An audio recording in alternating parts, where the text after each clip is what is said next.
KMTC. Leo mimi naenda kuanzisha ujenzi wa hostels ya vijana wetu.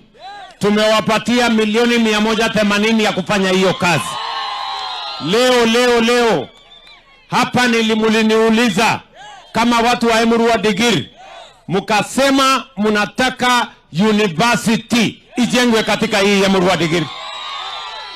Tuko pamoja ama tuko pamoja? Hiyo university ya Emurua Dikirr leo mimi nimewaletea bilioni 1.2 ya kujenga university ya Emurua Dikirr ambayo itaitwa kwa jina ya ndugu yetu Johana Ng'eno. Mnasema tuendelee ama tuendelee? Hiyo university ambayo mimi naenda kujenga pale itasaidia watoto wa hapa Emurua Dikirr, Narok na Kenya.